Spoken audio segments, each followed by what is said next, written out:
Stop bermental miskin di depan anak. Mental miskin bukan soal isi dompet, melainkan soal pola pikir yang dibentuk oleh ketakutan, keluhan, rasa kurang, dan pesimisme.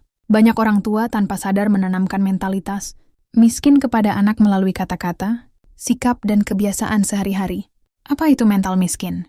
Mental miskin adalah cara berpikir yang selalu merasa tidak cukup, penuh ketakutan akan kekurangan, dan cenderung menyalahkan keadaan. 5 dampak mental miskin. Jika dipertontonkan di depan anak, 1. Anak tumbuh dengan batasan yang tidak perlu. Anak jadi ragu bermimpi besar karena menganggap hidup hanya sebatas bertahan hidup, bukan berkembang. 2. Rasa percaya diri anak hancur. Ketika orang tua sering merendahkan kondisi keluarga, anak jadi malu dan tidak bangga terhadap dirinya sendiri. 3. Anak cenderung menyalahkan keadaan, bukan mencari solusi. Mental miskin membuat anak terbiasa mengeluh, menyalahkan pemerintah, nasib, atau orang lain, bukan introspeksi dan berjuang. 4. Anak jadi takut ambil risiko, karena terbiasa dengar, nanti kalau rugi gimana? Maka anak pun takut mencoba hal baru atau belajar dari kegagalan. 5. Menurun ke generasi selanjutnya. Mental ini bisa menurun ke anak cucu, karena dibentuk sejak kecil dan dianggap sebagai kebiasaan hidup normal. Ciri-ciri orang tua dengan mental miskin, tanpa sadar. 1. Sering mengeluh di depan anak soal uang. 2. Melarang anak bermimpi besar karena dianggap tidak realistis. 3. Meremehkan orang yang sukses. 4. Takut memberi pengalaman baru untuk anak karena dianggap buang-buang uang. 5. Menekankan kekurangan, bukan potensi. Lalu apa yang bisa dilakukan orang tua?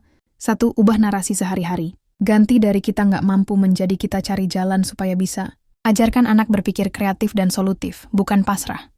2. Tanamkan mental abundance, kelimpahan. Bersyukur atas yang dimiliki sambil terus berusaha berkembang. 3. Berani bermimpi dan ajak anak ikut bermimpi. Bicara tentang masa depan yang positif, dan jadikan mimpi anak sebagai motivasi, bukan ancaman. 4. Jadilah contoh pejuang, bukan pengeluh. Mental miskin membuat anak terbiasa mengeluh, menyalahkan pemerintah, nasib, atau orang lain, bukan introspeksi dan berjuang. 5. Anak jadi takut ambil risiko, karena terbiasa dengar, nanti kalau rugi gimana? Maka anak pun takut mencoba hal baru atau belajar dari kegagalan. 6. Menurun ke generasi selanjutnya. Mental ini bisa menurun ke anak cucu, karena dibentuk sejak kecil dan dianggap sebagai kebiasaan hidup normal.